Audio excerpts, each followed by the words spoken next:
इंतजार की घड़ियां खत्म। इमेजिटर में नया इजाफा, टेबल फीचर मुतारिफ। अपने डिजाइन्स को दें एक नई और मुनज्जिम तरतीब।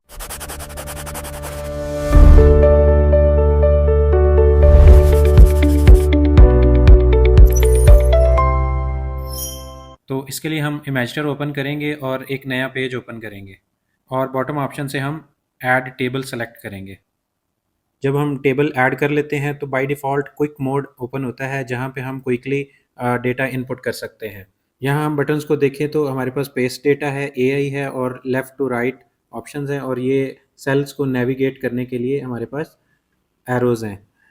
तो जब हम लेफ़्ट टू राइट की बजाय राइट टू लेफ़्ट करते हैं तो हम उर्दू के डेटा इनपुट कर सकते हैं। जैसा कि यहाँ मैं क्विकली नाम, देन एंटर, नंबर, एंटर, मज़मून, एंटर, ये खुद ब खुद अगले सेल पे मूव करता जाएगा।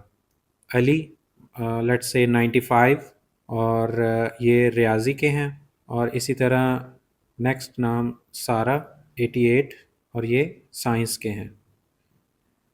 किस तरह का टेबल एंटर करना है ये आप पे डिपेंड करता है। अभी राइट नाउ 3/4 का टेबल है, आप इसके रोज़ भी इंक्रीज़ कर सकेंगे और इसके कॉलम भी इंक्रीज़ कर सकेंगे। जैसे जैसे हम एंटर प्रेस करते जाते हैं नई रोज़ खुद ब खुद ऐड होती जाती हैं। ये इसका क्विक मोड है, यहाँ पे हम सिंपली इन एरोज़ के ज़रिए हम नेविगेट कर सकते हैं। इसके अलावा हमारे पास ये दो और मोड हैं जहाँ हम टेबल में डेटा एंटर कर सकते हैं। एक है पेस्ट डेटा और एक है एआई।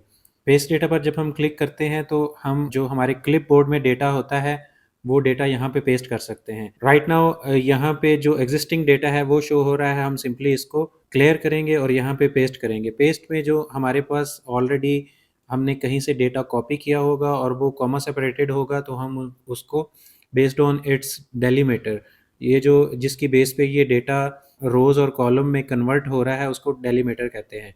ये उसकी बेस पे हम डिफरेंट डेटा को यहाँ पे इनपुट करके उसको टेबल में कन्वर्ट कर सकते हैं। मिसाल के तौर पे अगर आपका डेटा टैब की बेस पे था तो फिर आपको यहाँ पे टैब सेलेक्ट करना पड़ेगा और सेमीकोलन की बेस पे सेग्रीगेटेड है तो आप सेमीकोलन की बेस पे कर सकते हैं। लेकिन मोस्ट कॉमन जो है वो कॉमा सेपरेटेड या इसको CSV भी बोलते हैं। जब आपने बल्क डेटा इंपोर्ट करना होगा तो आप CSV के साथ यहाँ पे इंपोर्ट कर सकते हैं। जी, तो हम इसको अब आगे अप्लाई करते हैं। तो अप्लाई करने से ये नाम, उम्र और शहर में टेबल जो है वो कन्वर्ट हो गया है। आप कोई भी CSV यहाँ पे इंपोर्ट कर सकते हैं। नेक्स्ट अगर आपने इसको फिर से टाइप करना है या कोई चीज़ करेक्ट करनी है तो आप सिंपली यहाँ पे इनपुट डेटा पे क्लिक करेंगे और टाइप डेटा में जाके आपने जिस भी कॉलम या रो को मॉडिफाई करना है आप उस पर क्लिक करेंगे, इन एरोज़ के साथ मूव करेंगे और उस जगह पे जाके वो वाला सेल जो है वो अपडेट कर देना है। इसके अलावा अगर आप सिंपली यहाँ पे रहते हुए कोई चीज़ करेक्ट करना चाहते हैं तो यहाँ पे डबल क्लिक करें और कराची की जगह पे आप फैसलाबाद भी लिख सकते हैं। थर्ड हमारे पास ऑप्शन है जेनरेट विद एआई या एआई के ज़रिए टेबल को जनरेट करना। इस पे हम प्रॉम्प्ट के ज़रिए अपना टेबल का डेटा एआई से जनरेट करवाते हैं। जैसे मैं यहाँ पे लिख सकता हूँ कि मुझे पाकिस्तान के 5 बड़े शहरों और उनकी आबादी का एक टेबल बना कर दो जिसमें 2 कॉलम हो या 3 कॉलम हो, शहर का नाम, आबादी और सूबे का नाम। यहाँ पे जो भी हम मॉडल यूज़ करना चाहेंगे वो मॉडल यहाँ से सेलेक्ट करेंगे। यहाँ पे आउटपुट लैंग्वेज या फॉर एग्ज़ाम्पल उर्दू में काम कर रहे हैं या इंग्लिश में काम कर रहे हैं या किसी भी और लैंग्वेज में हम काम कर रहे हैं तो वो यहाँ पे हम एंटर कर सकते हैं। जब हम जनरेट करेंगे तो AI pipe based data separation करके टेबल में डेटा इनपुट कर देगी। जी, तो इसको जनरेट करते हैं। जी, ये डेटा जनरेट हो गया है और हम इसको जब अप्लाई करेंगे तो इसने 5 बड़े शहर आबादी के लिहाज से और सूबा के लिहाज से इनपुट कर दिए हैं। तो ये था इनपुट। हमारे पास 3 तरह की है, हम खुद टाइप कर सकते हैं या कहीं से पेस्ट कर सकते हैं या एआई से जनरेट कर सकते हैं। हमारे पास यहाँ नीचे कुछ ऑप्शंस नज़र आ रही हैं। इस वक्त सिर्फ टेबल सेलेक्टेड है तो यहाँ पे टेबल के रिलेटेड हमें ये ऑप्शंस नज़र आ रही हैं। अगर हम ऐड रो करेंगे तो टेबल के एंड पे एक रो ऐड हो जाएगी। इसी तरह अगर हम ऐड कॉलम पे क्लिक करेंगे तो एक कॉलम ऐड हो जाएगा। इसी तरह हम अनडू भी कर सकते हैं तो जो नए चेंजेस हैं वो टेबल से ख़त्म हो जाएंगे। इसके अलावा हमारे पास टेबल स्टाइल्स है। स्टाइल पे क्लिक करेंगे तो हमारे पास प्री डिफाइंड कुछ स्टाइल्स हैं, उनको हम टेबल पे अप्लाई कर सकते हैं। फॉर एग्ज़ाम्पल ये वाला स्टाइल हम अप्लाई करते हैं या हम कोई ब्लू स्टाइल अप्लाई कर देते हैं। नेक्स्ट हमारे पास फॉर्मेट है। फॉर्मेट इस वक्त क्योंकि टेबल सेलेक्टेड है, फुल टेबल सेलेक्टेड है, तो यहाँ पे जो टेक्स्ट का फॉर्मेट है वो तमाम टेबल पे अप्लाई होगा। फॉर एग्जांपल हम यहाँ पे जाके इसको सेंटर अलाइन करते हैं तो तमाम टेबल के टेक्स्ट जो है वो सेंटर अलाइन हो जाएंगे। इसी तरह अगर हम टेक्स्ट का साइज़ इंक्रीज़ करना चाहते हैं तो तमाम टेबल के कॉलम्स और उनकी रोज़ में जो सेल हैं उनके टेक्स्ट साइजेस चेंज हो जाएंगे। इस तरह अगर हम फॉन्ट चेंज करते हैं तो फॉन्ट भी तमाम टेबल पे अप्लाई होके चेंज होगा। कलर, स्ट्रोक, शैडो और इसके अलावा तमाम जो यहाँ पे ऑप्शंस हैं वो तमाम टेबल लेवल पे अप्लाई होंगी। इसके अलावा नेक्स्ट हमारे पास है फ्लिप करना हो, यानी हमने रोज़ को कॉलम में और कॉलम को रोज़ में कन्वर्ट करना हो, तो वो भी यहाँ पे किया जा सकता है। और बैकग्राउंड जो है वो पूरे टेबल का अगर आपने चेंज करना है तो वो इसके ज़रिए होगा। बॉर्डर अगर अप्लाई करना हो तो आप बॉर्डर भी अप्लाई कर सकते हैं। स्टाइल में जाके आप यहाँ पे इसको डॉटेड बॉर्डर कर सकते हैं या इसको डैश्ड बॉर्डर कर सकते हैं। बाकी वही जो हमारे पास नॉर्मल इमेजिटर की अदर लेयर्स की जो एलिमेंट्स के जो ऑप्शंस हैं वो हैं, हम इसको रोटेट कर सकते हैं, रिसाइज कर सकते हैं और कॉपी डुप्लीकेट वगैरह कर सकते हैं। अब यहाँ पे नेक्स्ट जो हमारे पास ऑप्शंस हैं वो रो बेस्ड और कॉलम बेस्ड हैं। अगर हमने कोई एक रो स्पेसिफिकली एक रो सेलेक्ट करनी हो तो यहाँ ये लेफ़्ट साइड पे आपको एक ग्रे एरिया नज़र आ रहा होगा, ये specifically for columns and for rows है।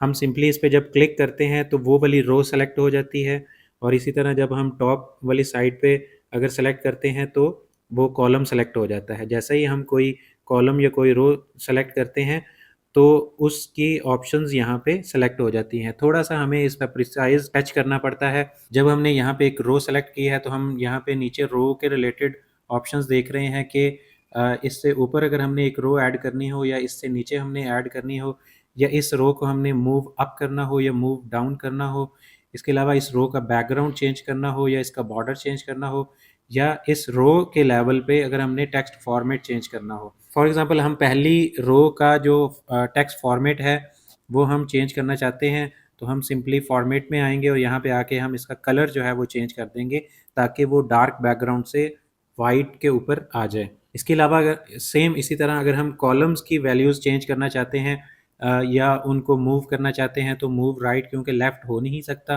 तो इसको हम राइट कर सकते हैं या इसको मूव लेफ़्ट अगेन कर सकते हैं।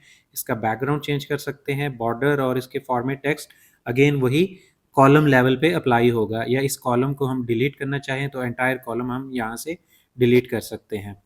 हमारी कस्टमाइजेशन यहाँ पे ख़त्म नहीं होती, हम टेबल फिर हम कॉलम लेवल पे कस्टमाइज़ कर सकते हैं, फिर हम रो लेवल पे कस्टमाइज़ कर सकते हैं और फिर हम सेल लेवल पे कस्टमाइज़ कर सकते हैं। सेल लेवल का मतलब ये है कि फॉर एग्जांपल मैं इस कराची वाले सेल को सेलेक्ट करता हूँ तो नीचे आप देखते हैं ये सेल लेवल की ऑप्शंस आ गई हैं। यहाँ पे हम सिंपली इसको एडिट करेंगे तो क्योंकि ये एक टेक्स्ट था तो इसलिए यहाँ पे इसकी टेक्स्ट के रिलेटेड फॉर्मेटिंग आ गई है। हमारे पास नेक्स्ट ऑप्शन यहाँ पे रिप्लेस की है। हम जब इस पे रिप्लेस पे क्लिक करते हैं तो हम इसको टेक्स्ट, इमेज या सिंबल से भी रिप्लेस कर सकते हैं, विच मीन्स कि अगर हम यहाँ पे सिंबल ऐड करना चाहें तो हम सिंबल ऐड कर सकते हैं। इमेज पे क्लिक करेंगे तो हम यहाँ पे सिंपल एक इमेज एआई से जनरेट कर सकते हैं। ऑनलाइन गैलरी से फ़ोटो या स्टिकर ऐड कर सकते हैं, कैमरा या गैलरी से फ़ोटो ऐड कर सकते हैं।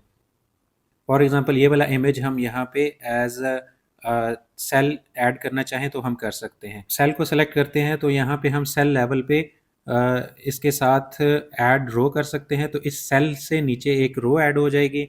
ऐड कॉलम करेंगे तो इस सेल के राइट साइड पे एक कॉलम ऐड हो जाएगा, या इस सेल की रो को हम डिलीट करना चाहें या इस सेल के कॉलम को हम एंटायर कॉलम को डिलीट करना चाहें तो वो भी हम कर सकते हैं।